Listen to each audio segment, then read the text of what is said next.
কিন্তু ওনার loss project হবে। হ্যাঁ জি, এটা আপনার 5 বছরের জন্য যে ভাইয়ে এটা মাছের যে খামার হিটা করবো 5 বছরের জন্য এটা করে দেওয়া যাবো, সমস্যা নেই। সেটা ইসলাম আমাদের সিদ্দিক ভাই, আপনি কি জানি দেখাবেন বলছিলেন? হ্যাঁ, এই সেই আমার শাশুড়ির মরহুম শাশুড়ির নামে। জি, আমরা যাচ্ছি সিদ্দিক ভাইয়ের সাথে, সিদ্দিক ভাইয়ের গাড়ির পিছনে বসে। পালের চর, উদ্দেশ্য হলো পালের চর।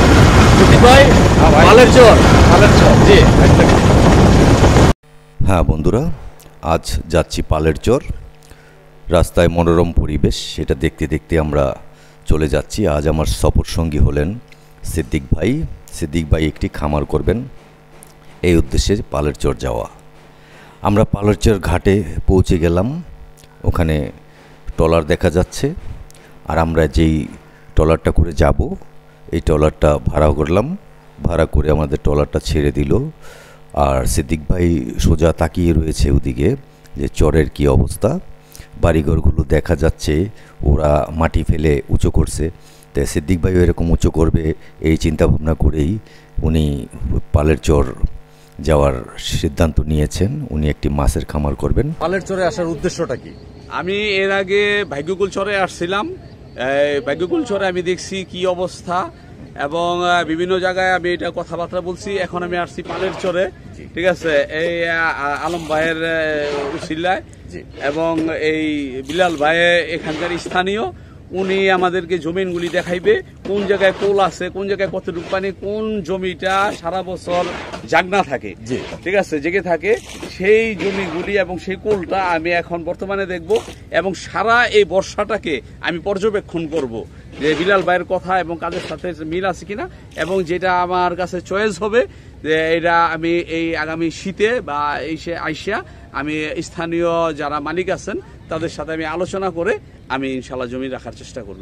আর এখানে এখন আসার উদ্দেশ্যটা হলো আপনি বুঝতে চাচ্ছেন যে কোথায় কতটুকু পানি। শুকনা সময় আসলে তো বোঝা যায় না, তার জন্য আপনার এখানে আসা, পরিদর্শন করা এখানে, এবং আপনি আরো সম্ভবত 2-3 বার আসবেন এটা দেখার জন্য। আপনি বললেন যে এই মৌসুমটা ভরে আমি এখানে আসবো। যাক, এটা আপনার একটা ভালো উদ্যোগ। কেন অনেকেই না দেখে জমি নিচ্ছে, তারা কিন্তু যে তাদের ধান পানি নিচে চলে যায়। তাই এইগুলো যেন আমাদের না হয়, আপনি সেই সতর্কতা অবলম্বন করার জন্য এখানে আসা, তাই তো ভাই? জি জি জি। আচ্ছা ঠিক আছে, আমরা যাই, তারপরে বাকিটা আমরা ওখানে বলি। একজন উদ্যোক্তা, ঠিক আছে, যখন নাকি আসে অনেক আশা ভরসা নিয়ে আসে, অবশ্যই অবশ্যই, যখন তার ধানটা পানিতে তোলা যায় তখন তার মনটা ভাঙ্গা জায়গা, যে তার এই বিষয়টা আগে উপলব্ধি করা উচিত ছিল, তার পর্যবেক্ষণ করলে সে ক্ষতিগ্রস্ত হইতো না। তার যে আমি দোয়া করি তার মনটা যেন না ভাঙ্গা যায়, সে যেন আবার শক্ত ভাবে সে যেন আবার করে, যে আমি যেখানে মানুষ স্লিপ কাইটা পড়ে সেই মাটি ধরে আবার উঠে, উনি যেই হোক আমি আশা করি তার ভিতরে যে একটা উদ্যোক্তার যে একটা মন স্পিড আছে, স্পিডটা যেন নষ্ট না হয়। হ্যাঁ, সেটা হইলো তার জন্য আমাদের আগে সবকিছু যাচাই বাছাই করে আমাদের একটা প্রজেক্ট করতে হবে। আমরা হুট করে একটা প্রজেক্ট করতে পারি না, কারণ এখানে টাকার বিষয় আছে, আনুষঙ্গিক মাল সামানের বিষয় আছে, অনেক কিছু ইনভেস্ট হবে এখানে, তাই না? এই আপনি দেখা যায় পানি উঠে গেল, আমি ইনভেস্ট নিয়ে কই যাবো, কোথায় যাব? আমি যদি যেখানে যাওয়ার জায়গা থাকতো তাহলে তো আমি আগে ওখানেই যেতাম, তাই না? তাই তার জন্য আপনার পর্যবেক্ষণ করা, এখানে আসা, তাই তো ভাই? আচ্ছা ঠিক আছে, আমরা যাই এখন, যে ওখানে দেখি কি কি অবস্থা চলতেছে, তাই না, কতটুকু পানি, তাই দেখার পালা। আজ আমরা দেখতে যাব ওখানে সিদ্দিক ভাই এই লগি ফালিয়ে কিভাবে মাটিটা মাপা শুরু করে।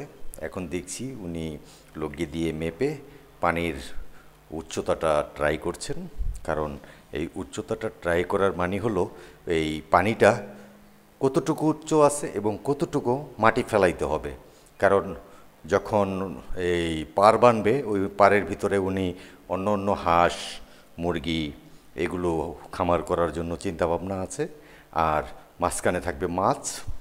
এই পরিকল্পনা নিয়ে আলাপ আলোচনা চলছে, এবং মাটি ফালাইতে ড্রেজার দিয়ে কত খরচ হয় সেটা জানার চিন্তাভাবনা করছে, হিসাব মিলানোর এই চিন্তাভাবনা করছেন। পানি গভীর কয় ফিট হবে? 9 ফিট, 9-10 ফিট হবে।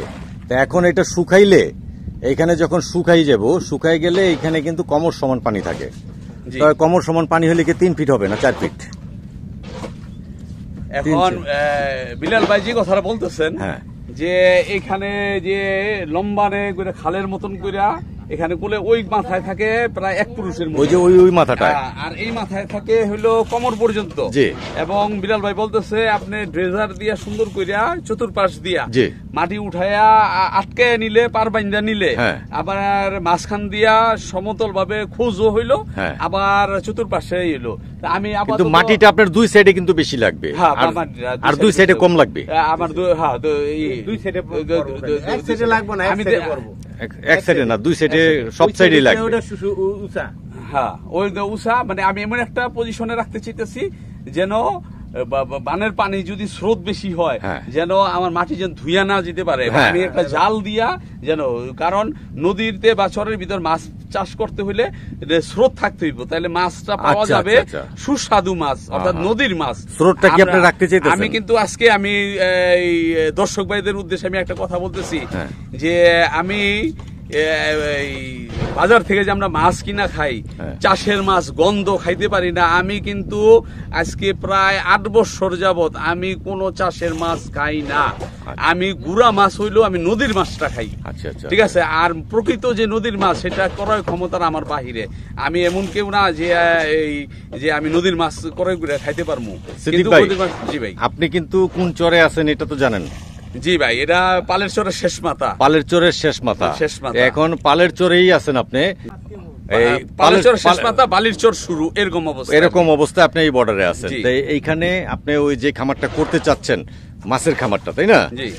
এইখানে আপনি এই জমিটা দেখলেন, জি। তো এই জমিটা দেখলেন, আরো 2-1 বার দেখেন, 2-1 বার দেখানোর পরে তারপরে আপনি এটার ব্যবস্থাটা নেন। জি। আর আপনি যে মাছ চাষ করতে চাচ্ছেন, এটা কি কি ধরনের মাছ চাষ করতে চাচ্ছেন? এটা আমি মাছ চাষ করতে চাইতেছি যেন জনসাধারণ হ্যাঁ। একটা, আমি চাইতেছি যে বাজারের ভিতরে নদীর মাছ কেউ খাইতে পারি না আমরা, যারা নিম্ন মধ্যবিত্তের মানুষ, হ্যাঁ। তারা যেন নদীর মাছটা, সুস্বাদু মাছটা খাইতে পারে, হ্যাঁ। এবং তাদের ক্রয় ক্ষমতার ভিতরে যেন হয় যে সেই ধরনের মাছ, যেমন গুলশা, ট্যাংরা, ঠিক আছে, তেলাপিয়া, রুই, কাতল, হ্যাঁ। তারপরে পাবদা, হ্যাঁ। ঠিক আছে, আরো অন্যান্য মাছগুলি বাজারে যেগুলি অ্যাভেলেবল পাওয়া যায়, জি। এবং মানুষ যেন নদীর মাছ হিসাবে সুস্বাদু ভাবে খাইতে পারে।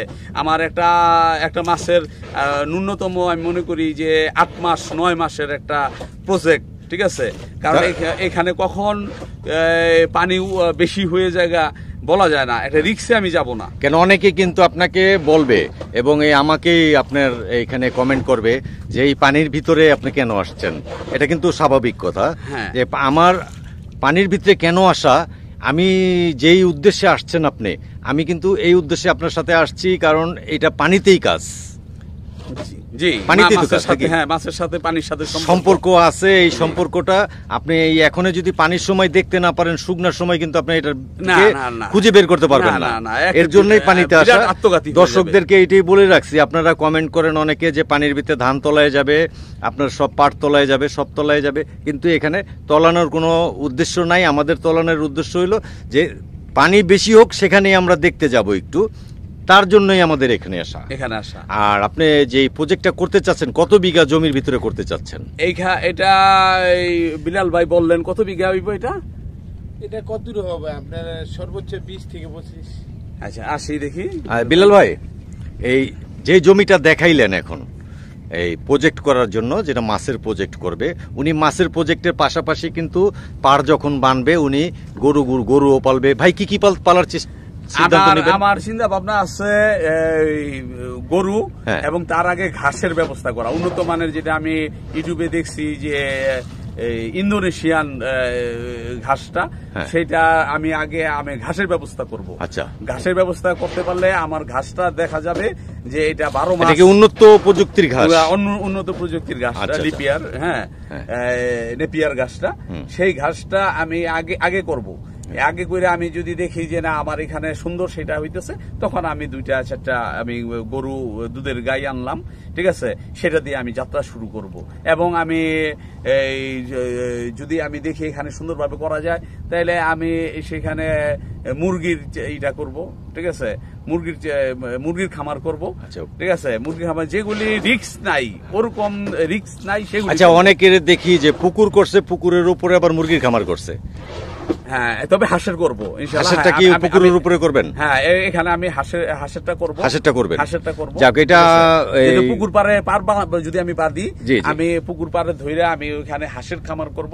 ঠিক আছে, যেটা কাকুলি হাঁস বলা বর্তমানে বাংলাদেশে খুবই একটা বিখ্যাত এই হাঁসের জাত। বিলাল ভাই, যে জায়গায় আছেন এই জায়গার ঠিকানাটা বলেন তো সম্পূর্ণভাবে। এটা হলো আপনার পালচর, এটা হলো আপনার এই সাতগাঁও মৌজা। ঠিক আছে, এটা বুঝছেন। আর থানা হলো জাজিরা, জেলা হলো শরীয়তপুর। আসার জায়গা তো পালের চর দিয়েও আসা যায়, এদিক দিয়েও আসা যায়, তাই না? আচ্ছা, যাক, এখন যে জমিটা আপনি দেখাইলেন, এই জমিটা কতটুকু? এই জমিটা আপনার হবে হলো 20 থেকে 25 বিঘা। 20 থেকে 25 বিঘা। ওনারা তো ভাড়ায় দেয়, ভাড়ায় দিয়ে দেয় না জমি? হ্যাঁ, ভাড়া দেয়। যদি ভাড়া দেয়, আপনি 5 বছরের জন্য নিয়ে দিতে পারবেন? যদি 5 বছরের জন্য নিয়ে দিতে পারেন, উনি নিবে। কারণ হইলো কি, ওনার একটা প্রজেক্ট করার জন্য অনেক ব্যয়বহুল টাকা পয়সা খরচ করবে। এখন যদি 5 বছরের জন্য উনি না করতে পারে, তাহলে কিন্তু ওনার লস প্রজেক্ট হবে। হ্যাঁ জি, এটা আপনার 5 বছরের জন্য যে ভাইয়ে এটা মাছের যে খামার হিটা করব, 5 বছরের জন্য এটা করে দেওয়া যাবে, সমস্যা নেই। সেটা ইসলাম। আমাদের সিদ্দিক ভাই, আপনি কি জানি দেখাবেন বলছিলেন? হ্যাঁ, এই সেই আমার শাশুড়ির মরহুম শাশুড়ির নামে। জি। এই দর্শক, আপনাদের জন্য যে একটা জিনিস দেখাচ্ছি, যে আমাদের সিদ্দিক ভাইয়ের যে একটি স্বপ্ন, এই যে স্বপ্নটা দেখুন, এই স্বপ্নটা হলো এই যে স্বপ্ন, এই সিদ্দিক ভাইয়ের এই স্বপ্ন। আমি এই সিদ্দিক ভাইয়ের সাথে এই স্বপ্ন নিয়ে কিছু কথা বলবো। আপনারা এই সরজমিনে এটার এই প্রমাণ পেলেন এই ফেস্টুনে, এই ব্যানারে। আপনারা দেখুন। এখন আমি সিদ্দিক ভাইয়ের সাথে কথা বলছি। সিদ্দিক ভাই, এই যে ব্যানারটা, এই ব্যানারটা করা আপনার কোন উদ্দেশ্যে? আমি এই ব্যানারটা আজ থেকে 3 বছর আগে করছি, এবং এই 3 বছর আগে আমি ওই ঢালির চরে আমি আসছিলাম এটা করার জন্য, কিন্তু সেই চরটা অত্যন্ত ভঙ্গুর। ঠিক আছে, তার জন্য আমি এটা করতে পারি নাই। তখন আমি কিছু কেনাকাটাও ভুল ছিল। আমি মাছের খামার, তরমুজের খামার, যেখানে রোজাদাররা একটা তরমুজ কিনতে 600-700 টাকা করে তরমুজ কিনতে হয়, আমি দেখলাম যে এখানে বিশাল বড় চর, যে এই চরে যদি আমি তরমুজ চাষ করি, আমি বরিশাল থেকেও চাষি আনছিলাম, সেই চাষি আইনে আমি তরমুজের খামার করার জন্য এই করছি। কিন্তু আমার কেনাকাটা অনেকটা ভুল হয়ে গেছিল, এবং আমার দেখা গেছে যে এই আমি খামারটা শেষ পর্যন্ত শেষ করতে পারবো না। তাই আমি অনেকের পরামর্শেই তো আমাকে গুছাই নিতে হয়েছে। মানে এই প্রজেক্টটাই ভাই, একটু আপনাকে থামাই, এই প্রজেক্টটাই এখানে করার চিন্তা ভাবনা করতে, এই প্রজেক্টটাই আমি আবার এখানে করার। হ্যাঁ দর্শক, আপনাদেরকে ভাই বলে রাখলাম, এই যে আমাদের সিদ্দিক ভাই, উনি এই প্রজেক্টটা এখানে করার জন্য এই চিন্তা ভাবনা করছে। আমরা আশা করি এবং দোয়া করি, আপনারা সবাই দোয়া করবেন তার জন্য, উনি যেন এই জায়গায়, এই পালের চরেই এই প্রজেক্টটা আবার নতুন করে করতে পারে।